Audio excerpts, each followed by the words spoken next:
All right, welcome back to Empowered Esquire TV, and we are live.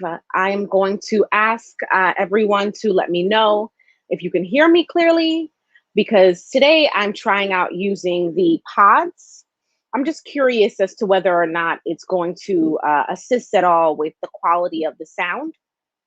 So I'm going to wait a moment for everyone to come on into the live and let me know if you are able to hear me well and see me well. And then we will jump into our topic for today, which is the trial of Ronnie Oneal.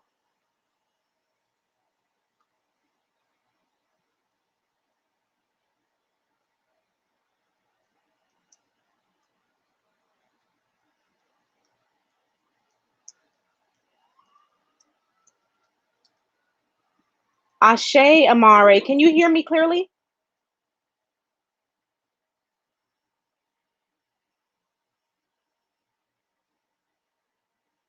If you can hear me clearly, please put a one in the chat just so I know. I'm trying out using the pods today, so I want to make sure everyone can hear me.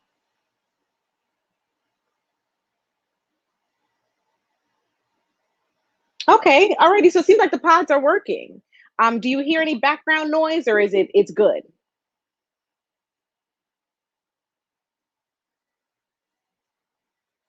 Okay, alrighty. So you know what? We'll just get started. So for those of you who may be unaware, Ronnie Oneal is a man from the state of Florida, particularly from Hillsborough County, which is the Tampa Bay area, and he is being accused of killing his. I think she's his wife, but she may have just been his girlfriend and his daughter, and also attempting to kill his own son as well. So we are first going to dive into what he's being accused of, right? And then, we always look at the law. So then we'll look at the law in particular in the state of Florida. We'll talk about some of the injuries, and then we'll dive into the actual trial. But before we do that, I want to just have a moment with you guys. I have had the most frustrating time trying to go live today. I mean, there's a weird glare that came out of nowhere. My sound was acting weird. Then I got tired out of nowhere. I mean, it was like crazy. It was really the biggest challenge, and I was getting so frustrated. But what kept me going is knowing that people like you guys would be here and you were expecting me, and you'd want to hear my commentary. You guys really kept me going because I was ready to give up. I was so exhausted and frustrated and just ready to give up. One of my ring lights fell apart. I was done, done, done. So thank you to you guys for the motivation, because that's the reason that I'm able to, come on here and give you my commentary and talk with you, because I know that you're looking forward to it. Alrighty, so I have tried through my frustration to queue up some things for you, right? But this is going to be a kind of take it as we go. And you are getting my real reaction to a lot of these things, because although I queued them up, some of them are not pre-reviewed by me per se, right? Diva said she thinks somebody put a juju on me.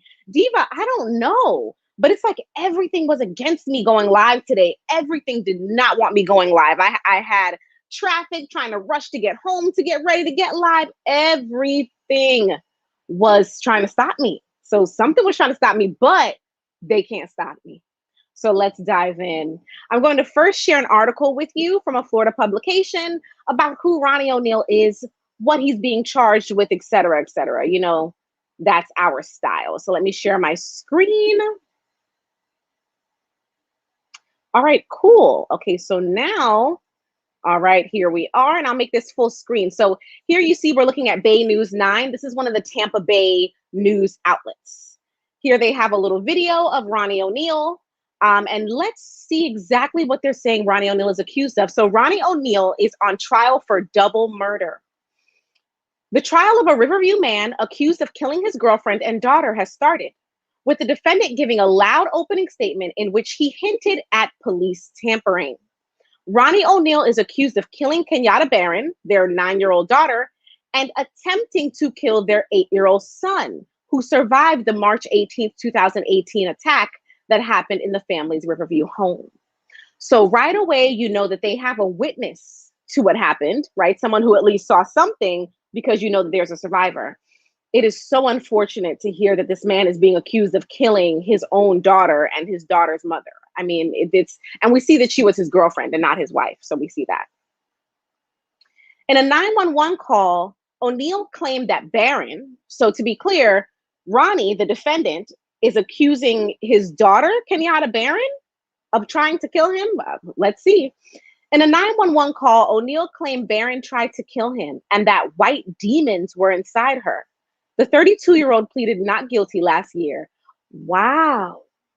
So it looks like he's alleging that either his girlfriend or his daughter, but I believe his own daughter, tried to kill him, and that is what made him react. Now, is it possible that maybe that's really what was going on in his mind? Possibly. And if in fact in his mind he thought that one of his family members had white demons inside her, you know there's a hint towards some type of mental issue going on there, right? But if not, if he did not in fact think that and didn't have some lapse in his mental stability, then he's probably trying to create some confusion about whether or not he's mentally all there. For the past 3 years, Oneal has had several public defenders, but will now represent himself, despite a warning from the judge about the risk of going at it alone. So let's pause for a moment. A lot of people would wonder, why would the judge have to warn Ronnie Oneal about what the risks are of representing himself? And here's the answer to that. If the judge were to just allow Ronnie Oneal to represent himself and not take the time to explain to him, do you understand that you're not going to have an attorney? Do you understand what that means? Do you understand that attorneys are trained in the law, et cetera, et cetera? If the judge did not explain those things, then Ronnie Oneal could easily appeal whatever verdict ends up occurring in this case and say that he did not understand what he was losing by representing himself, and that no one explained that to him, and thereby he did not have a fair trial. So what the judge is trying to do is prevent Ronnie Oneal from being able to argue in an appeal that he should have had counsel, right? So the judge explains the risk of going at it alone. And then it states that there were opening statements this past Monday, right? We're going to actually watch a clip of the opening statement, so we're not going to dive too far into that. Here we see that the prosecutors in the Ronnie Oneal double murder trial say that Oneal chopped his 9-year-old daughter with a hatchet at her face, at her head, and in her neck. They're alleging that he pretty much assaulted the little girl until she was unrecognizable. Now, it says Oneal was declared incompetent to proceed in court back in 2018. He spent a few months in a state hospital before going back to jail. He was later deemed competent to stand trial. So let's have a quick a quick moment about mental capacity, right? Remember how I mentioned that Oneal saying things about people having demons inside them, and that sounds like someone who's not mentally stable. So it appears that the authorities thought so as well, and the court thought so as well. Back in 2018, they thought that Ronnie Oneal was not mentally stable enough to stand trial. So what happens when the court thinks that you are incompetent, it doesn't mean that you get off, right? It doesn't mean that you're acquitted or that you're let go. It means that they do exactly what they did for Ronnie Oneal. They get you mental health treatment until you are at a place where they think, okay, you're stable enough, you're in touch with reality enough that you're now competent, okay? They then go on to say his son, now 11, is expected to testify in the case, which we will get to that later. We will actually watch some of his son's testimony. The boy is expected to be a key witness in the case after police said he was in the home when his father attacked him, his mother, and sister, and then set the home on fire. Pause. For someone to attack their entire family, allegedly, and then set the home on fire, that shows mental capacity. That shows that he may not have been as unstable as he tried to portray, right? With this concept of demons and things like that, because someone who is unstable is probably going to behave in an erratic manner with no level of organization or cognizance. But somebody who is thinking enough to say to themselves, I need to burn this house down to try to get rid of evidence, allegedly, that's someone who exhibits, some very mentally stable behaviors. Back to the article. The boy managed to escape with stab wounds and burns, so his son survived. The state attorney's office said it would seek the death penalty in this case. Wow. The trial is taking place at Hillsborough County Courthouse. So I am going to stop sharing for a moment just to say hello and take any questions or comments. And for those of you who maybe might have been unaware previously, the death penalty is still a thing in the state of Florida. Individual states do have state rights to decide whether or not the death penalty is on the table for defendants in their jurisdiction. So the death penalty is still a potential consequence in the state of Florida. Let me say hello to everyone in the chat. Let's take it from the top. Hello to Amare Shager. Hi, King Kong Crazy. Hi, Liv. Hi, Crime Spotter. Hi, Diva. You guys check out Diva Divine Light. Diva Divine Light. She has a YouTube channel. Hello, the Ethical Hacker. Let's see, who else here? I feel like I'm missing someone. I'll just keep scrolling until Hi K Business Podcast. He's also on YouTube. Check him out. He has a lot of good entrepreneurship and business advice. Alrighty, so does anyone have any questions before we dive into the law in the state of Florida and what the prosecutors actually have to prove in this case? No, Crime Spotter always has the funniest comments. He said people love to blame duppies for everything. For those of you who don't know what a duppy is, it's a ghost. Okay, alrighty. So I'm going to dive right into the Florida statutes for murder, and we're going to see what the prosecutors have to prove here. Alrighty.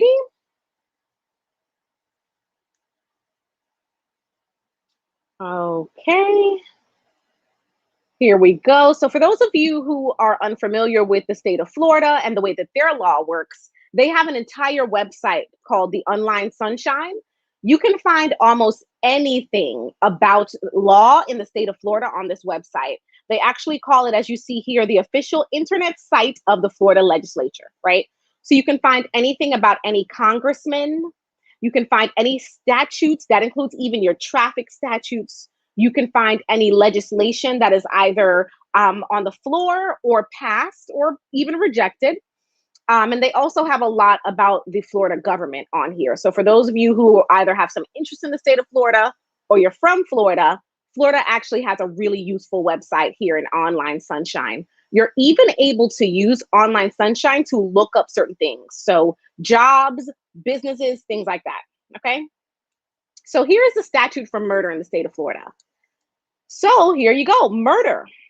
It is defined as the unlawful killing of a human being.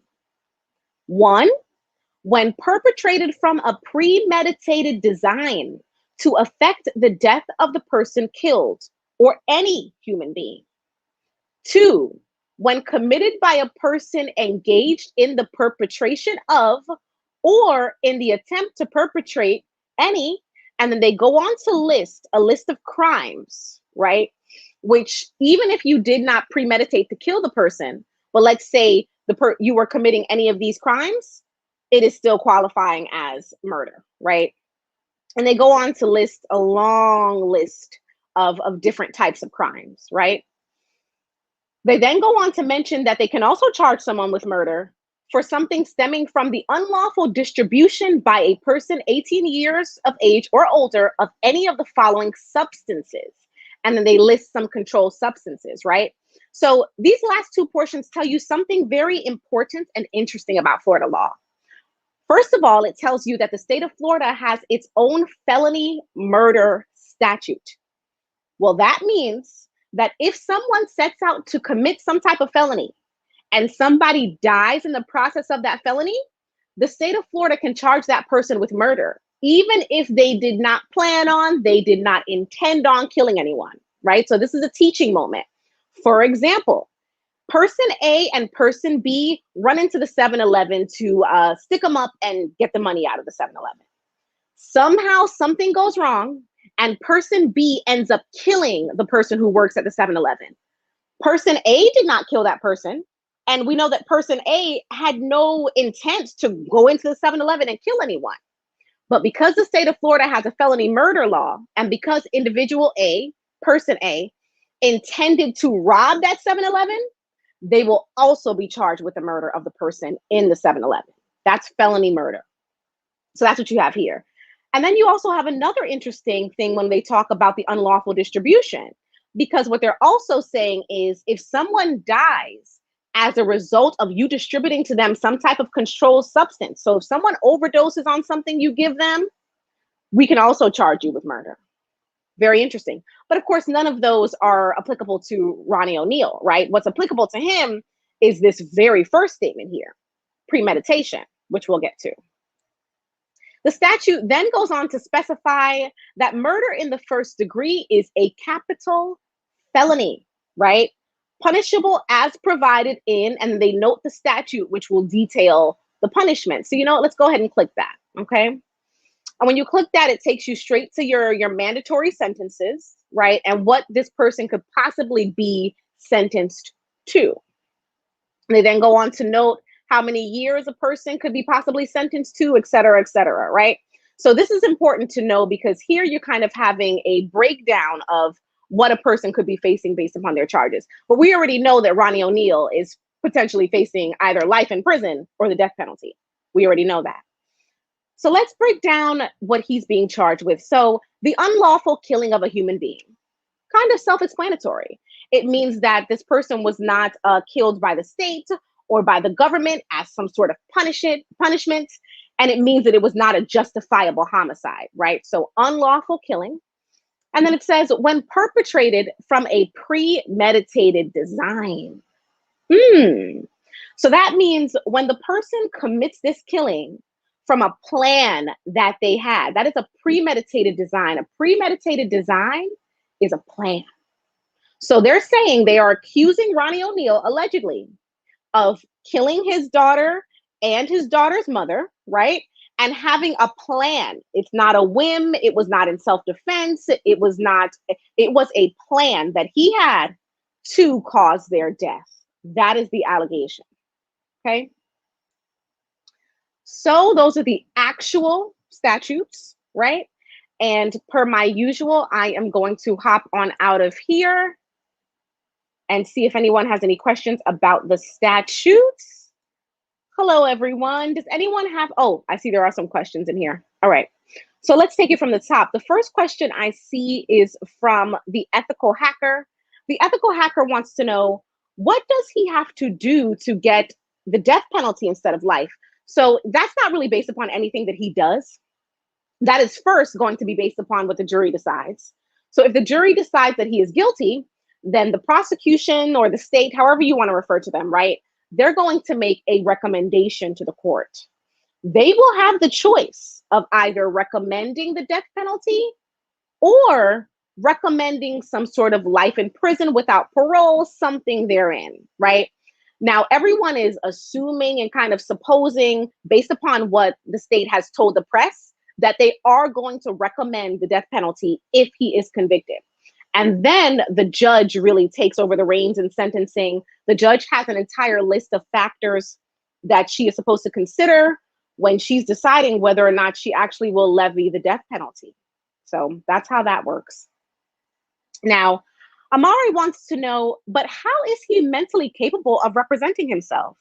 Well, Amari, according to the law, right, if you are incompetent, then you cannot stand trial. So what they did in this case was they got Ronnie Oneal mental health help, right? They sent him to a state hospital where he received psychiatric treatment. And based upon the recommendations of his doctors at the mental institution, they believe that he is now competent. He now understands what he's doing. And therefore, he can choose. Notice I said choose to represent himself. So that's what it all comes down to, people. You always have choices, right? Even though you have rights in the United States of America, choice rules the day. So Ronnie Oneal chose to represent himself. The judge told him what the risks are, and he still wanted to represent himself, right? So you can't force an attorney, especially when he's already been deemed competent after receiving treatment. Crime Spotter wants to know, are there certain crimes where prosecutors automatically seek the death penalty? Yes, crimes like murder, but automatically is a misleading kind of word to use, right? Because usually they seek the death penalty, usually. But you never know. You can never predict. Maybe for some reason they decide not to in this case. It doesn't look that way, but you never know. Let's see if there are any other questions. Diva wants to know, is that called manslaughter? I'm not sure what exactly you're wondering if it's called manslaughter, but if you're talking about any of the other instances in the Florida statute, no. Felony murder in the state of Florida is charged as murder. So if you are committing a felony and someone dies in the commission of that felony, the state of Florida will charge you with murder. If you distribute some type of controlled substance to someone, they take that substance and they die, the state of Florida will charge you with murder. Okay. All right, so I don't see any other questions. So the next document that, well, the next thing I should say that I want to share with you is a document. Now, usually when you have cases like this where you have a minor being a victim, you know that the court seals a lot of records. So it's not as easy to find a lot of the court records regarding Ronnie Oneal's case. But the state of Florida has released some information. So we are going to look at some of the documents that they actually did release, okay? Diva, are you sending everybody food? What are you cooking? Oh, white rice with corned beef and French fries. Oh, that sounds really good. Okay, let me share my screen so we can hop on in. Share. Let's click preview. Here we are. All righty, and I'll make this full screen per usual. So what we are looking at is called a child fatality summary. So for those of you who, you know, are kind of unfamiliar with the state of Florida, the state of Florida, just like every other state, has a division of the state government which investigates child wellness, right? So they investigate if a child is safe in the home, they investigate abuse allegations, and they investigate and create a report whenever a child passes away in the state of Florida. So what we have right now is created by the state of Florida called a child fatality summary. And this is for the 9-year-old girl who passed away, okay? So we see here child's name, Ronnie, I hope I said it right, Oneal, Hillsborough County.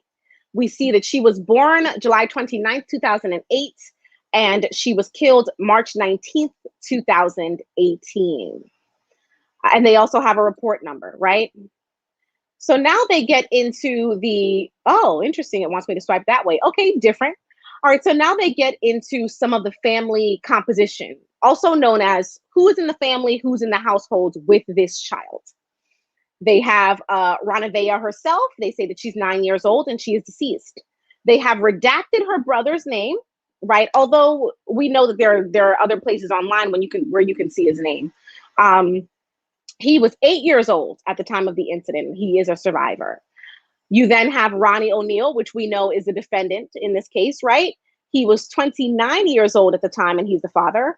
And you have Kenyatta Barron, age 33 years old, and she's the mother. So this takes us back to Ronnie Oneal's original statements when he was deemed mentally incompetent, when he was saying Barron had white demons inside her. So obviously he was not talking about his daughter, right? So we now have clarification that he was talking about his girlfriend when he said that he believed that Miss Barron had demons inside of her and that she would have killed him had he not killed her. Now they delve into what they call the circumstances surrounding the death. On March 19th, 2018, FSFN number 2018-477264, so that is the number they're using to identify this incident, was received, alleging that the death of 9-year-old Ronnie Oneal and hospitalization of 8-year-old blank occurred at the hands of their father, Ronnie Oneal III. At the time of the incident, the children's mother, Kenyatta Barron, 33, was also discovered deceased. Documentation reflects that the Hillsborough County Sheriff's Office responded to the family's home just after midnight on March 19th, 2018, due to a call related to domestic violence. So they're painting the picture for you, right? It was allegedly very late at night, right? Just after midnight, and they get a call that there's a domestic disturbance. Now, upon law enforcement's arrival, they discovered the mother lying face down on the sidewalk near the home. So Kenyatta Barron, the mother, was found actually outside of the home.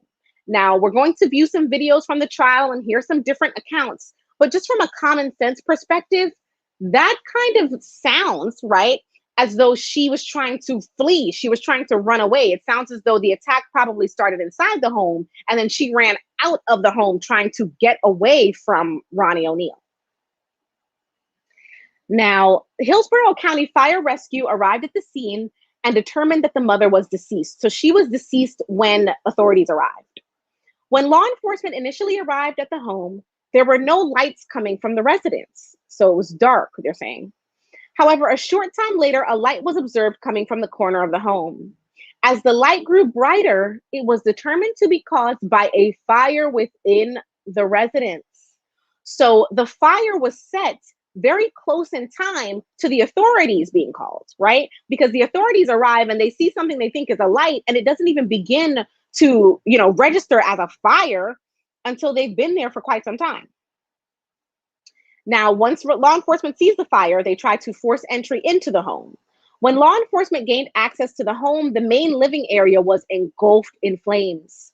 Law enforcement yelled for anyone in the residence to exit, and Blank, the child, came outside. So the surviving child came outside after the living room was already engulfed in flames, and the law enforcement was saying, hey, is there anyone in there? So there's a lot of things that could have been happening. Maybe he was scared, he was hiding inside. There could have been so many different things going on, in his head. Now, when Blank appeared, he was covered in blood and was observed with a severe abdominal injury and burns. So let's take a moment here. Remember when we talked about the fact that whenever you're seeing documents that are created by the state, created by any type of government agency, the words that are used are purposeful. So when they're saying with a severe abdominal injury, they're describing it as severe for a reason.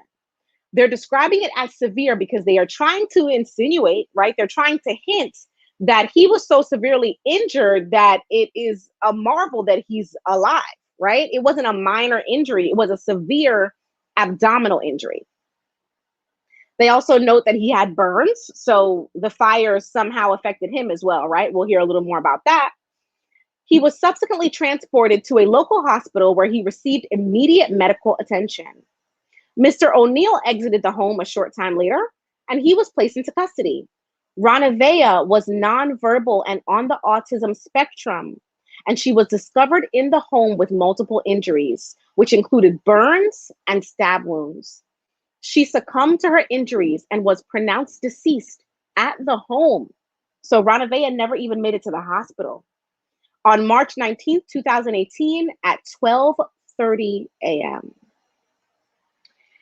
Now, the fact that Ronnie was nonverbal and autistic, it could hint at quite a few things. A lot of parents and a lot of families have a very, very difficult time dealing with their child being autistic. Sometimes parents blame themselves. They think, did I do something wrong? Why is my child autistic? And sometimes there is shame attached to their child being autistic because, as I said, they feel that, oh my goodness, did I do something wrong? And I have seen quite a few cases of parents killing their children who are autistic or disabled or something of that nature, and describing similar things such as Ronnie Oneal, right? I saw demons, I heard demons, things like that. So it makes you wonder, could it be that the shame and the fear and the guilt of his daughter being autistic really did drive him crazy? Was he really mentally unstable? I don't know. Next page. The child protection team conducted a forensic interview with the surviving sibling who witnessed the tragic incident.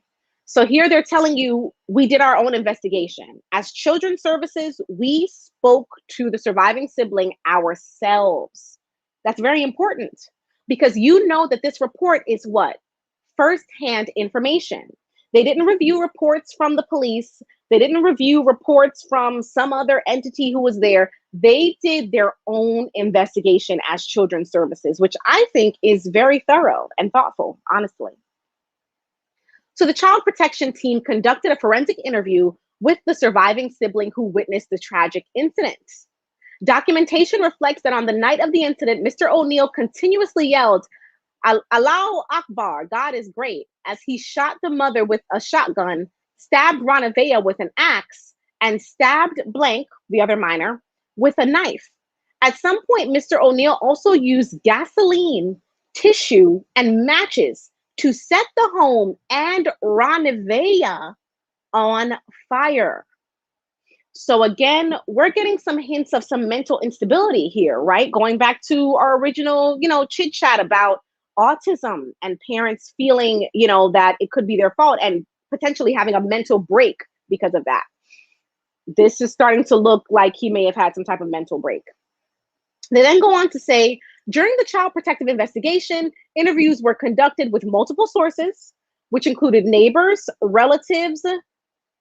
paternal relatives, and maternal relatives, right?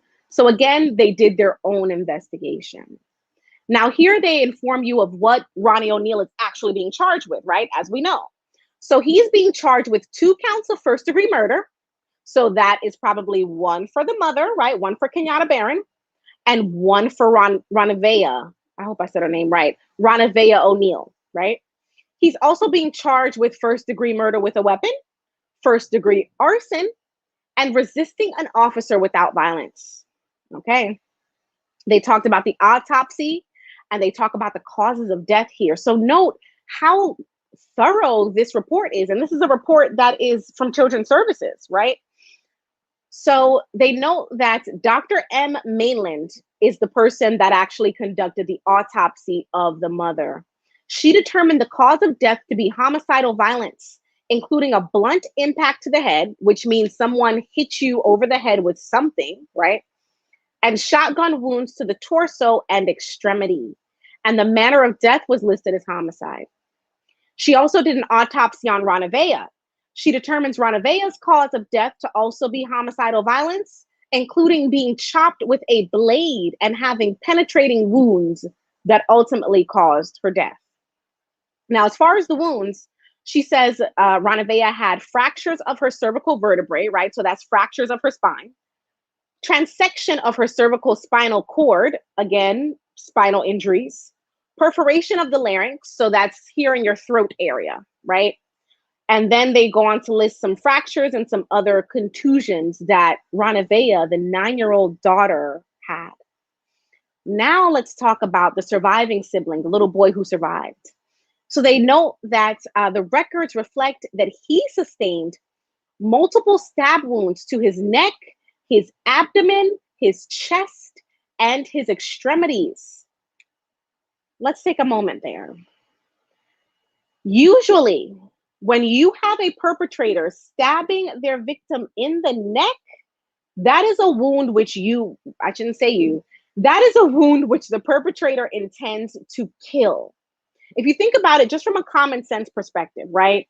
The minute you are going for someone's neck, someone's face, someone's head, you know that they could die. So if you still choose as the perpetrator to go after the person's head, face, neck, well, you're kind of saying that you want to cause their death, right? So to think that this little boy was stabbed in the neck, the abdomen, the chest, I mean, my goodness, it's going to be very hard for Ronnie Oneal to make the argument that he did not intend to kill this child. And I think that is why his argument is so crafted around him actually not doing anything at all, because he would have a very difficult time trying to say, well, I injured him, but I didn't mean to kill him, right? That would be a hard hill to climb. The child also suffered burns on 30% of his body. Oh my goodness. They then state that they believe the child's injuries to be consistent with physical abuse. Well, yeah, okay. They also note that Mr. Oneal has a younger child from a previous relationship. Interesting. So we are getting some insight into a very, very interesting family dynamic here, right? Because the fact that Mr. Oneal has a younger child says a few things. Either one, he was not actively in a relationship with Kenyatta Barron. So him and Kenyatta Barron were broken up and he went on about his life. Or he was still in a relationship with Kenyatta Barron and conceived this child outside of that relationship. Interesting. Okay, so they also go on to say that this other child resides with his biological mother and he has no contact with Mr. Oneal. Okay, so that kind of points toward Mr. Oneal stepped outside of his relationship with Kenyatta Barron, potentially, allegedly, and created this child.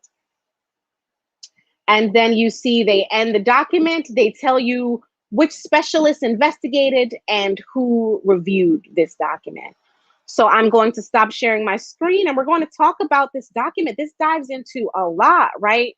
We just heard about when this potentially happened, allegedly, what the causes of death were, who the victims were. We even got some insight on the family dynamic. I mean, I can't say enough that Children's Services did a very thorough report here, and it looks like they really tried their best to investigate so that they could make a good decision for the surviving minor, right? Because they ultimately had to decide what happened to the surviving child, and that's why they did this investigation. All right, let me check the chat here. I see some people who are newer. Gator Girl 04, how are you? Is there anyone else newer to the chat? All right, so let me see if we have any questions in here. Okay, so I see Liv J is asking, you know, how did they determine him competent? Well, again, what they did was they had him committed to a state hospital where he received mental health treatment. So he actually went through treatment. And as they said, he was in treatment for several months before they said, okay, you're competent now. So what they're suggesting, what they're insinuating is that, yes, he had some mental issues. They got him treatment. Maybe he's medicated now. And now he's competent enough to stand trial. Crime Spotter wants to know, how would you make a case for nothing but the death penalty as the lead prosecutor on the case? Okay, so I think what Crime Spotter is trying to say is, if in fact you were the lead prosecutor on the case and you had decided that there was no other option besides the death penalty here, you did not want Ronnie Oneal to have life in prison or anything like that, what were the steps you could take throughout the trial to kind of solidify that, right? So the steps that the prosecutor needs to take throughout this trial to solidify a bid for the death penalty is severity of this crime. It is severity of the nature of the crime. So they have to really drive home, hey, this was a defenseless child. They may even want to touch on the fact that Ronavea was autistic, right? Because that makes her even more defenseless. She's autistic, she's nonverbal. So she cannot, even if she survived, she couldn't tell someone what happened to her, right? She can't yell for help. She can't communicate with someone that something is happening to her. So those are the facts that you bring out on trial to say, this is an especially cruel crime. It's already cruel to kill someone, Your Honor. But here we have a man who is capable of killing a child who cannot even speak to call for help. Wow. I mean, that would sit with any juror. That would sit with any judge. Okay. And Crime Spotter, I love that you're predicting my future by calling me Dr. Pearson, but I'm not Dr. Pearson. I am an attorney, and attorneys do not have the doctor title, right? We have the Esquire title, the ESQ that you see at the end of my name. So that document was pretty heavy. You know, that's a heavy document. We're now going to go into Ronnie Oneal's trial, and we're going to talk about how trials work in general, right? So we're going to start with a conversation about jury selection, and then we'll get into the jury selection in this trial. Okay, so I'm going to share my screen again.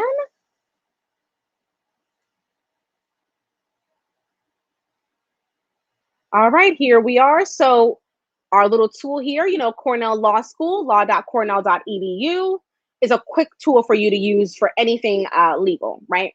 So here they tell you what, let me make this full screen. Here they tell you what jury selection is. So they tell you jury selection is the process of summoning, questioning, and selecting jurors to serve on a jury for a particular trial, okay? They then talk about what happens. So you get a pool of jurors.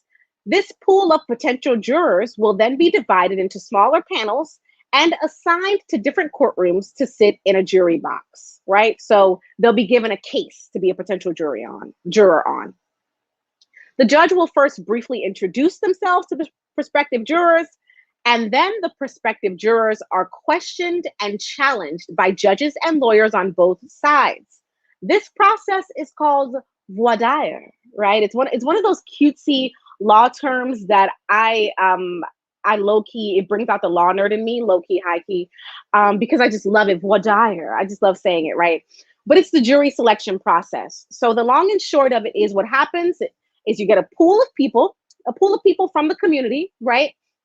They're assigned to this case, and you get a larger pool than who ultimately ends up being your jury, right? Because some jurors are not going to make it, right?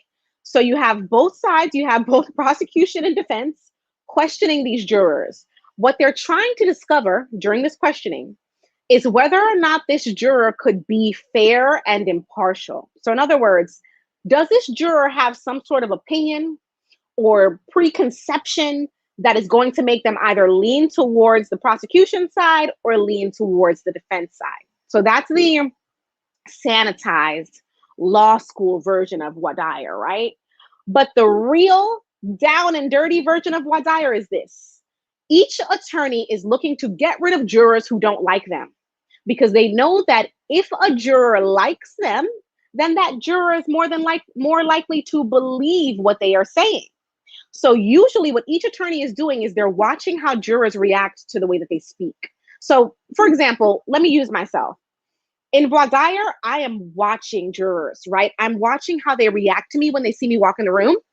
I'm watching how they react when I start speaking. If I see a juror rolling their eyes when I start speaking, I'm like, okay, I know, right? So those are the little things that attorneys are looking for. We're looking to see how jurors are reacting to us, to try to get some hint as to whether or not that person is, kind of either enamored with you in a good way or not really into you, right? And so some might think that that is what's the word I'm looking for?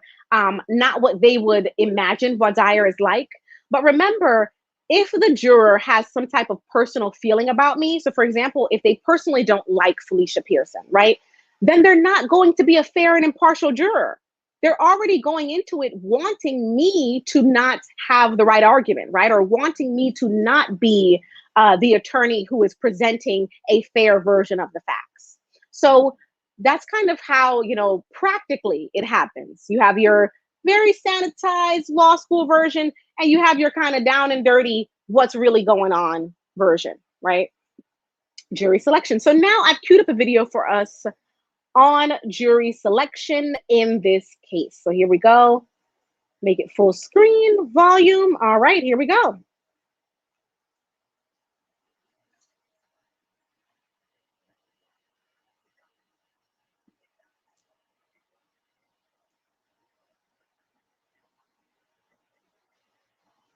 I forgot to verify if you guys could hear this. Let me see if I could check out really quickly in a little chat. Can you guys hear the video? Put a 1 in the chat for me if you can hear the video. I just want to make sure. I don't want to start playing it and then some of you are saying, I can't hear it. So if you can hear the video, put a 1 in the chat. No sound. See? That's why I'm glad I checked. Okay, so let's stop sharing. Let's share again. I may not have selected the share sound option. Let's see.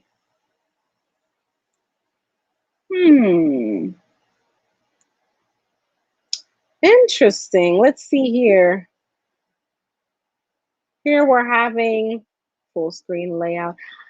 So we're having a little bit of technical difficulty with me trying to figure out. Let me stop sharing. I'm going to take a second and figure out how to make sure that we have sound on the video. I'm not sure why we're not having sound on that. I really want us to be able to hear. Okay, so Diva says I should share audio and then mute my mic. Okay, you guys. So share screen, entire screen. But it's not giving me the option to share audio. It's just, I don't know. Let's see.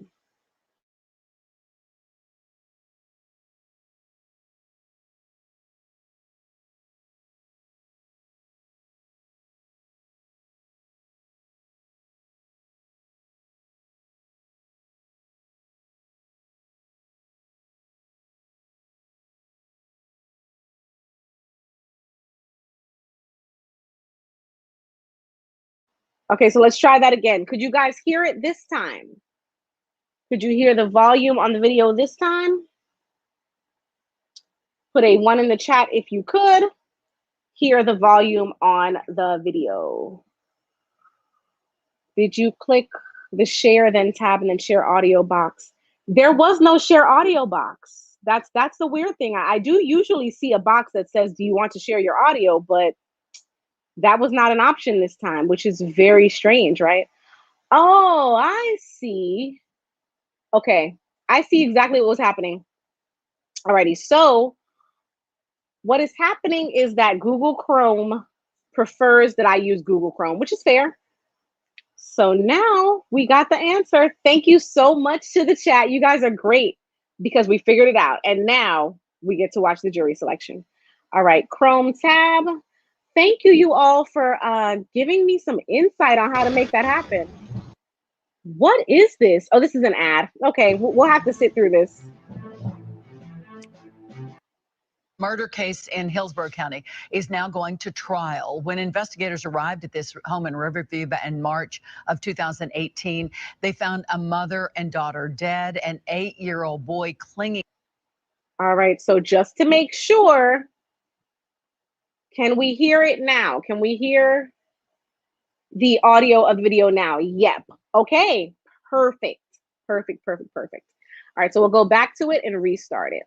Case in Hillsborough County is now going to trial. When investigators arrived at this home in Riverview in March of 2018, they found a mother and daughter dead, an 8-year-old boy clinging to life. They say the children's father, Ronnie Oneal, did it. And now a jury will soon decide his fate. Fox 13's Gloria Gomez shows us what happened in court today. In a charcoal-colored suit and tie, Ronnie Oneal is representing himself on 2 murder charges that could send him to death row if convicted. On the first day of jury selection, potential jurors were told what was on the line. The state is seeking the death penalty. In a soft and timid voice, Oneal questioned one man about having an open mind despite what he's heard on TV. And did you have any formal opinions based on what you heard and saw or read? I did not. Oneal had a much different tone at his last hearing, where he compared himself to a dead rapper. Ready to die like P.I.G., just like I'm gonna be. Oneal is accused of killing Kenyana Barron, the mother of his children, his 9-year-old daughter, Ronivia, and the attempted murder of his 8-year-old son, Ronnie Jr. They say afterward he set the house on fire. From his hospital bed, little Ronnie, who could barely speak, told detectives about the horror he witnessed. Now little Ronnie will have to relive that all over again when he testifies at Oneal's trial next week. Gloria Gomez, Fox 13 News. All right, you guys know we don't get through a live without our mascot, Mac. Mac.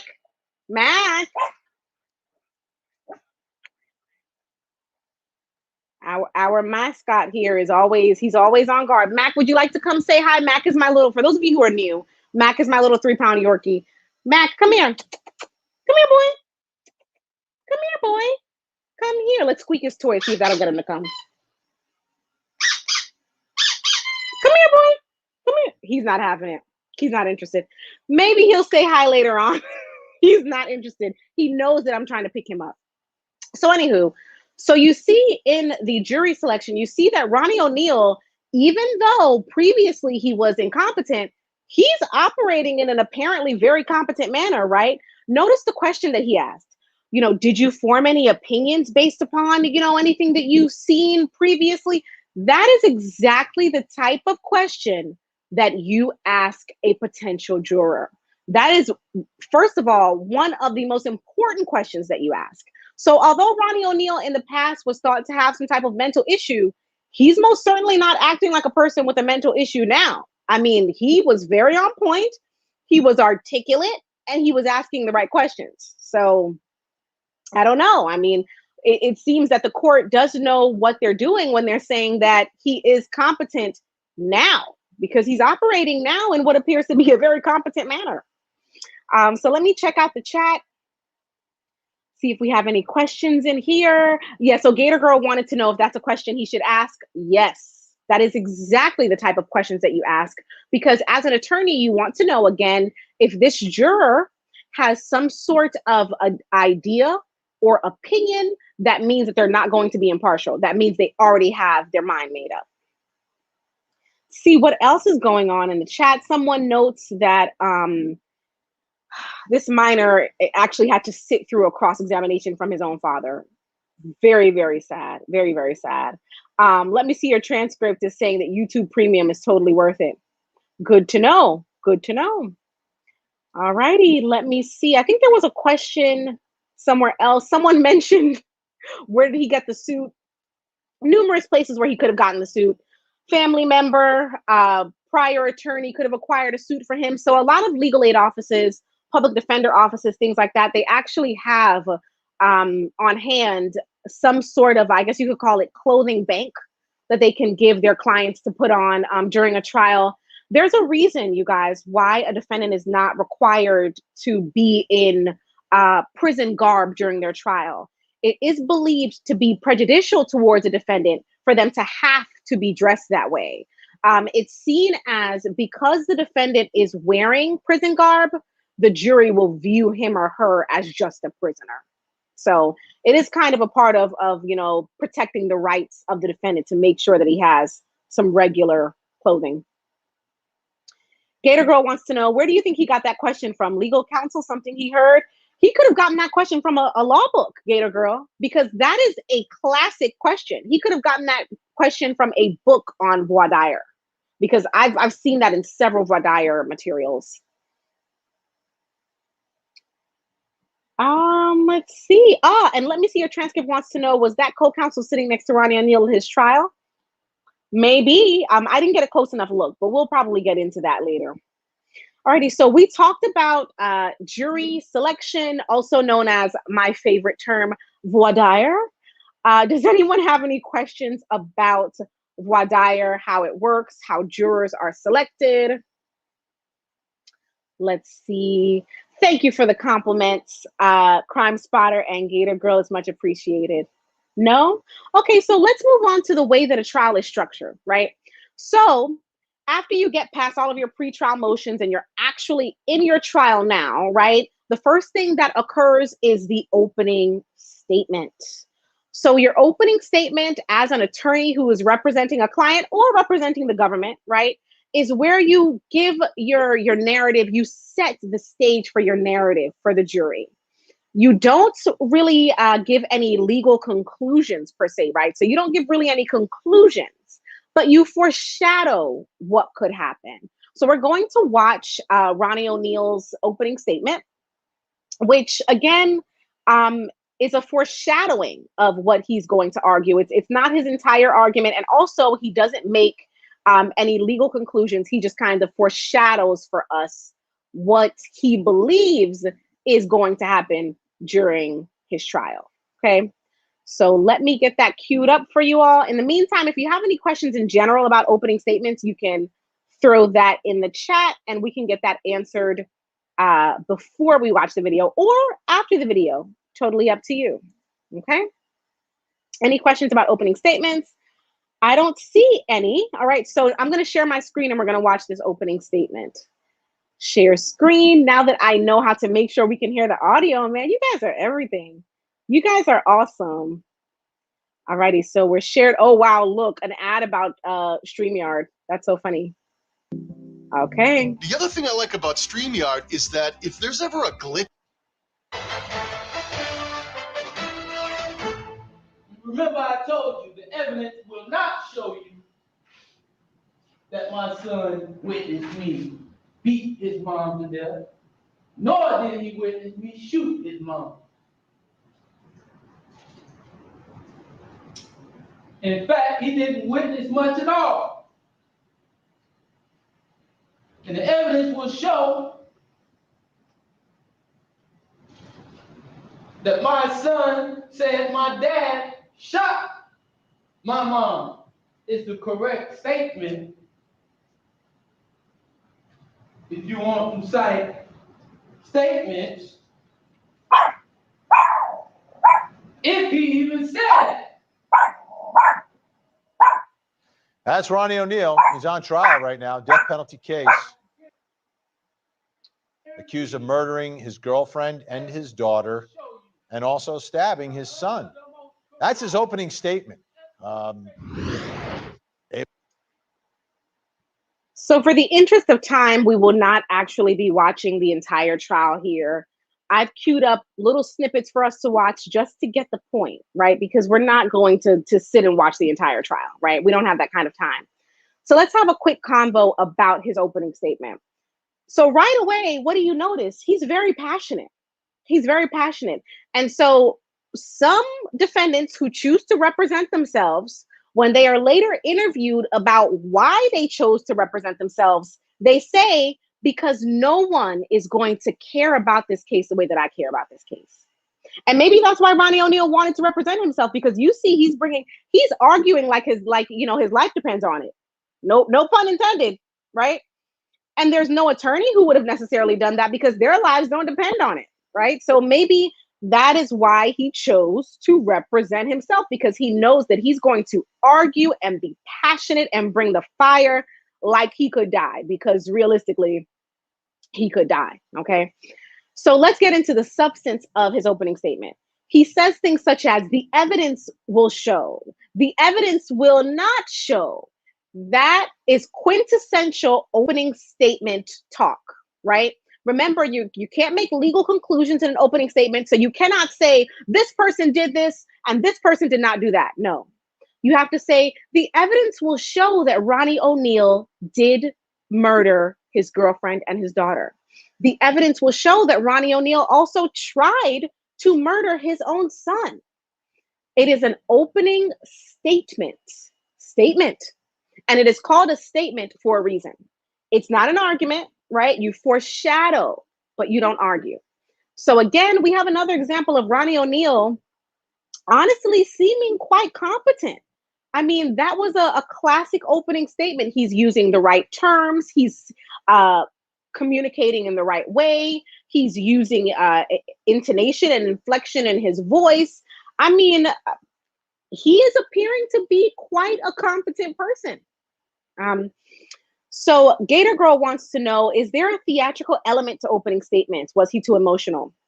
No, there is a theatrical element to everything in a trial. I mean, the truth of the matter about trials it is a legal version of theater, right? There is a theatrical element to everything.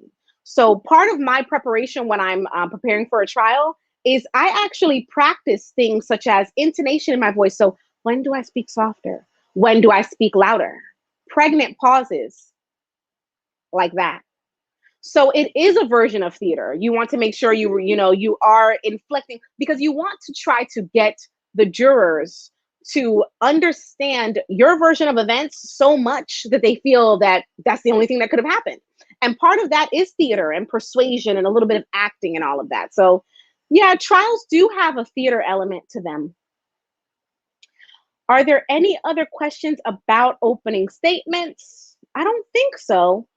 So again, in the interest of time, we're going to kind of just give a quick little thing. Direct examinations are when an attorney questions his or her own witness. So for example, the prosecution did a direct examination of Ronnie Oneal's son. Ronnie Oneal then did a cross-examination of his own son. So that is what we are about to check out now. Livy J says, I'm careful not to go against ethics and diagnose him, but I'm sorry, he doesn't seem all there to me, in my opinion. Well, Liv J, you can most certainly have an opinion as to regards to whether or not he's all there, right? But remember, the law is not trying to ascertain if he's all there. The law is trying to ascertain if he's competent enough to stand trial, if he understands what is happening in his trial. And from the way that he's behaving, it seems like he understands what's happening. It seems like he understands that he's on trial, and he understands how the trial is working and what's happening to him. It appears, you know. So now we are going to go. Here we go. Here is our queued up link for the cross-examination. So Ronnie Oneal cross-examining his own son. That's what we're about to check out now. All righty.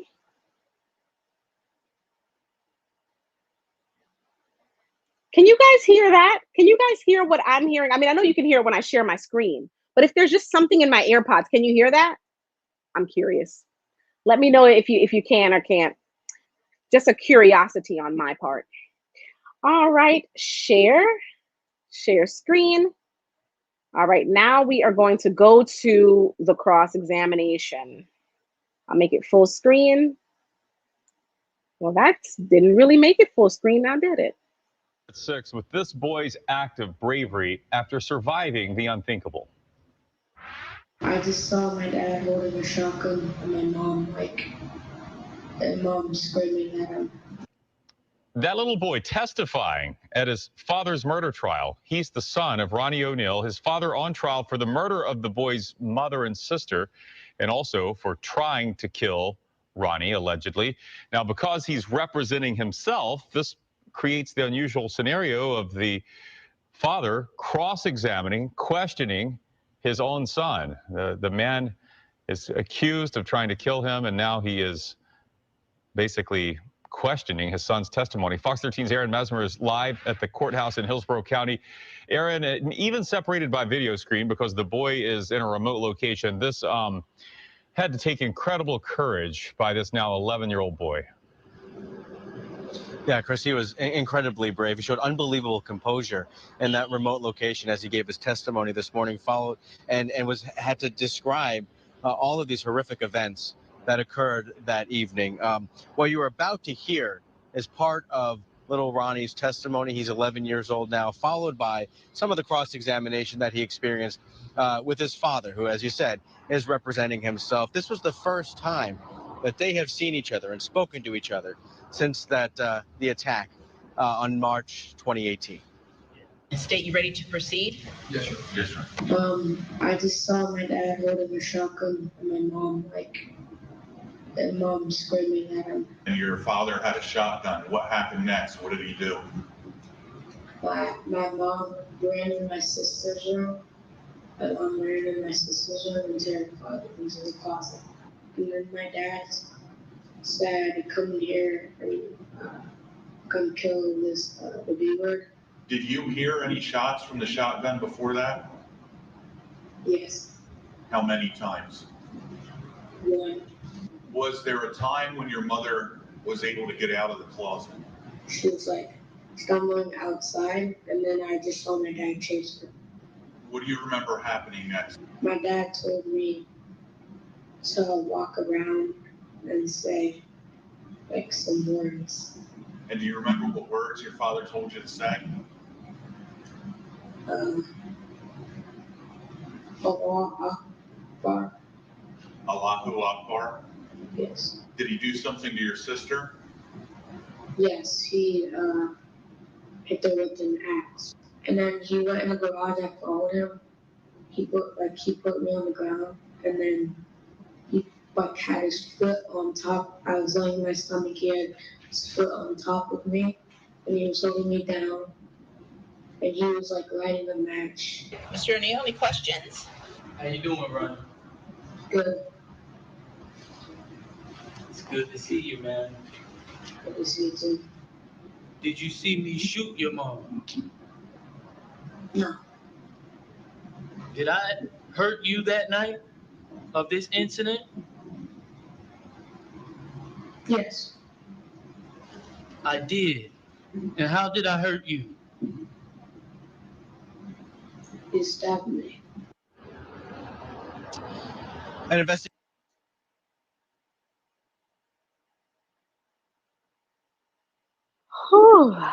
If you don't need to take a deep breath after that. So we just saw a snippet of this 11-year-old boy testifying about his father, Ronnie Oneal, and what happened that night. So I jotted down some notes of a couple things I wanted to point out to you that occurred during the testimony. So again, notice the way the the questions are phrased, right? You know, I always love to have these teaching moments with you where we talk about why things are the way that they are in the legal world and why they're done that way. So a cross-examination, you are supposed to ask kind of sort of leading, you know, close-ended questions. So your questions are supposed to be tailored to solicit yes or no, yes or no. You're supposed to be in control 100%. And the reason is this witness is not your witness. So you don't know what they might say, right? You think you know, but you don't really know. So you try to craft your questions in a way that you're limiting their answer just in case they go off book a little and start saying something that you're like, oh, what's that? So Ronnie Oneal does that. His questions, did you see me shoot your mom? That's designed to elicit what? Either yes or no. Did you see such and such? That is designed to elicit what? Either yes or no. So he had, from what we saw, an effective cross-examination.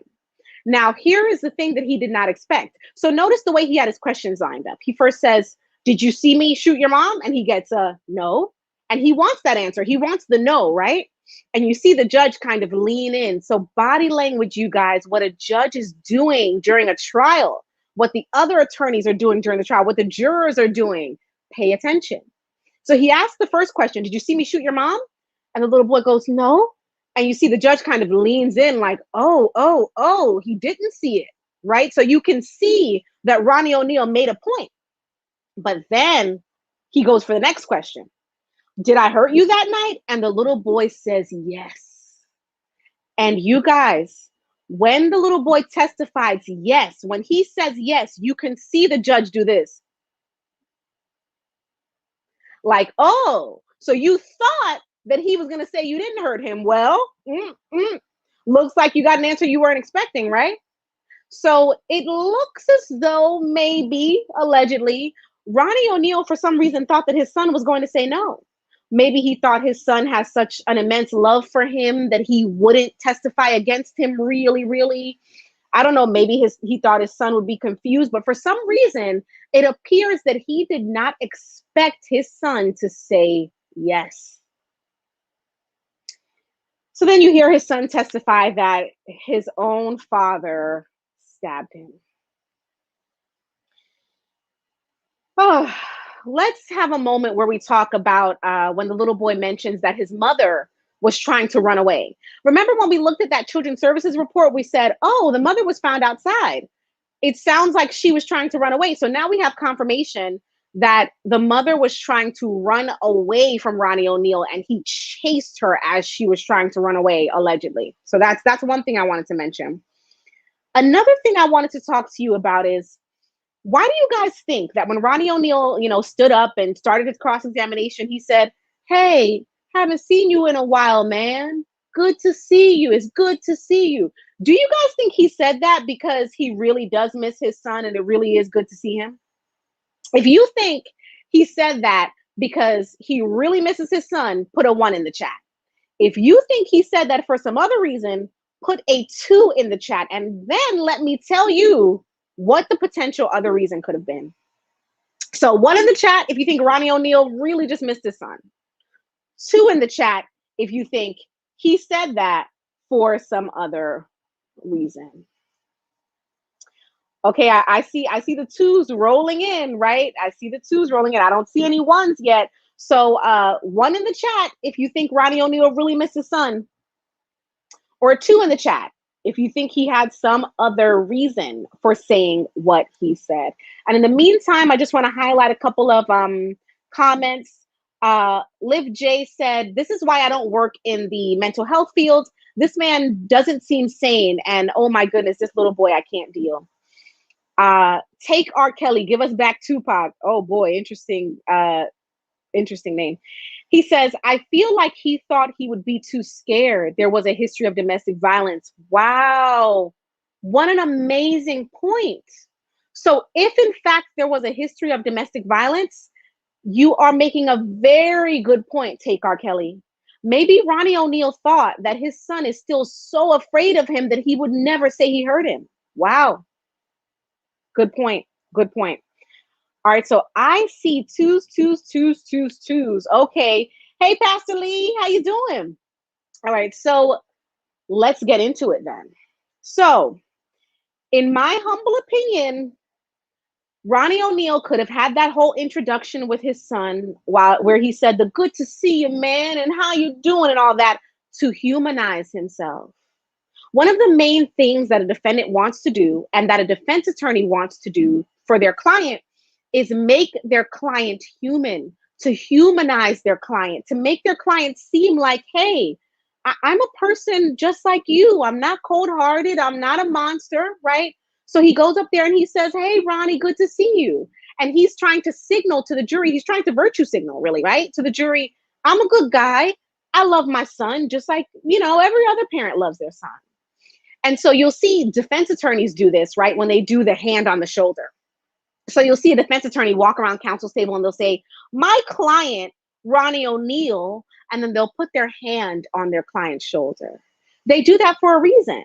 They do that to signal to the jury, look at this normal person here. Look at this good person who I care about, who I can put my hand on his shoulder and he's not going to hurt me. So he's a good guy. So yes, it is to appeal to the jury. It's to humanize himself. And it's to make himself seem like every other dad who just loves his son, misses his son, and even though it's a murder trial, is still happy to see him. All right, so let me hop in the chat, see if there are any questions. I see Crime Spotter wants to know, how do you get a case like this out of your system after a trial? Crime Spotter, you have just hit the nail on the head. You guys, when we talk about my current practice, I tell you that I used to practice criminal law.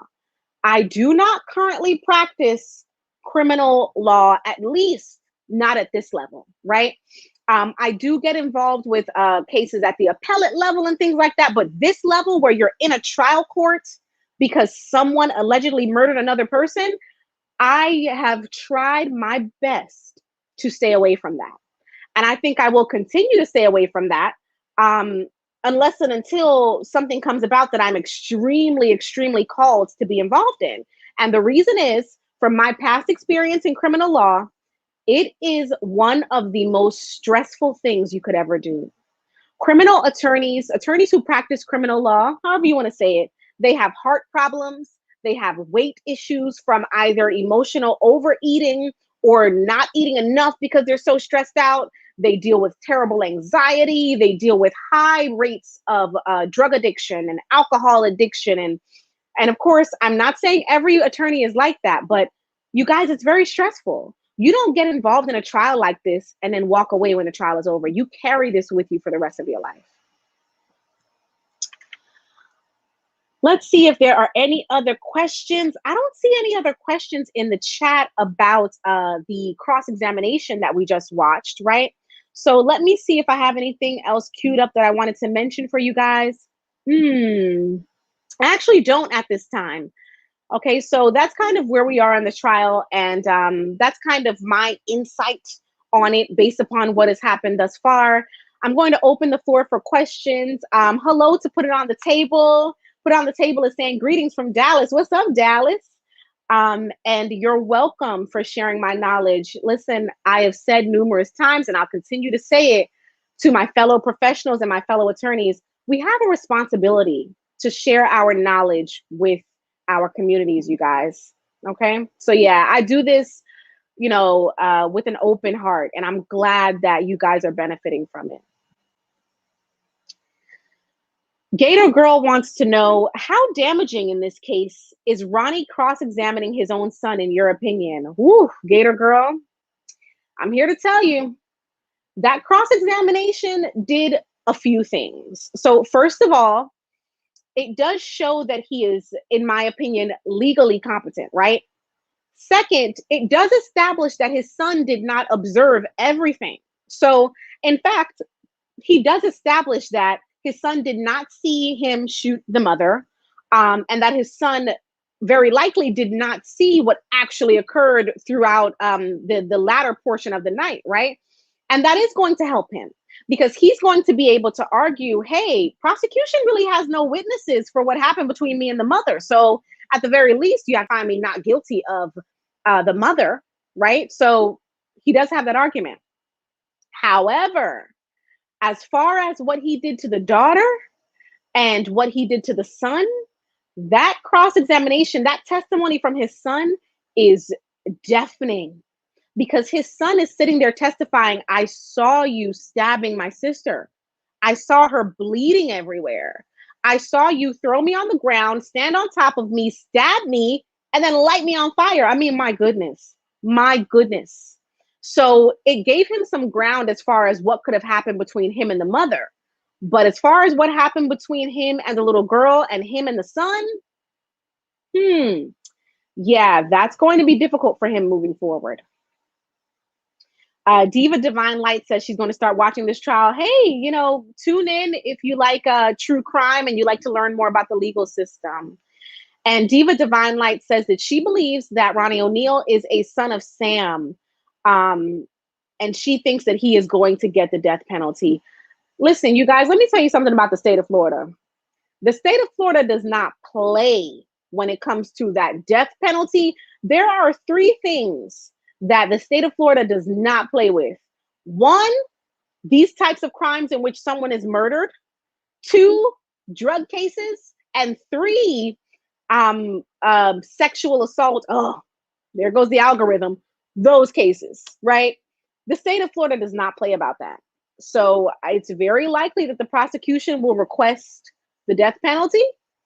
And it is very likely that it's going to happen. Gator Girl, I'm assuming you might be from Florida. For those of you who don't know, I'm from Florida and I'm proud of it. Not currently in Florida, but from Florida.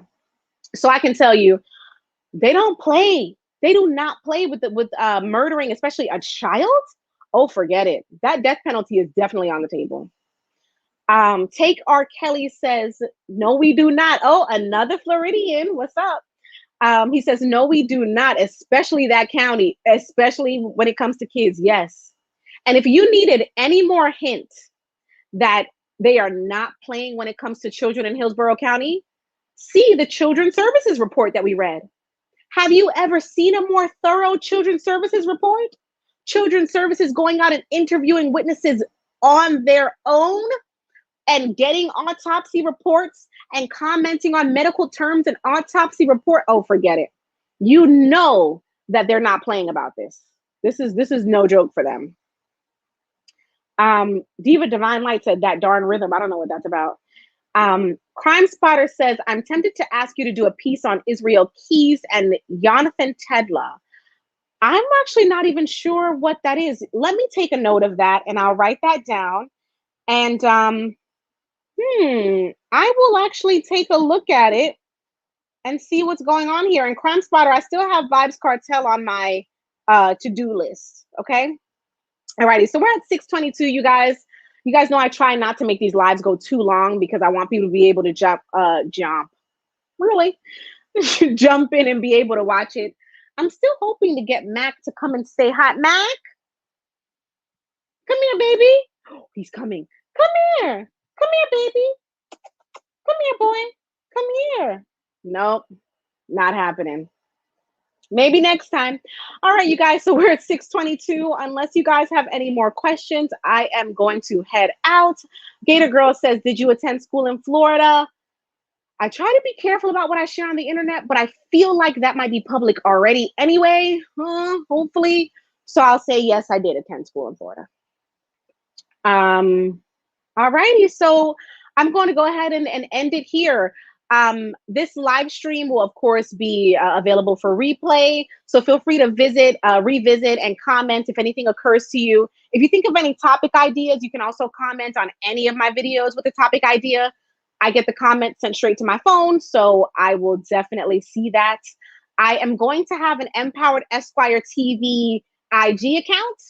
I'm working on it, you guys. I've just been so busy. And while we're at, on the topic, I want to just note, a few people have reached out to me about collaborations. I'm conversing with a few people about collaborations. I see you. I hear you.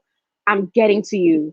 But I'm with work, not even YouTube, you guys, with work. I am busy, busy, busy, busy. This is a busy summer. So I'm getting to you guys as quickly as I can. Okay. Alrighty, so this has been another installment of Empowered Esquire TV, where we do what? Life lessons through a legal lens. Thanks for joining me, and I hope you have a wonderful Sunday.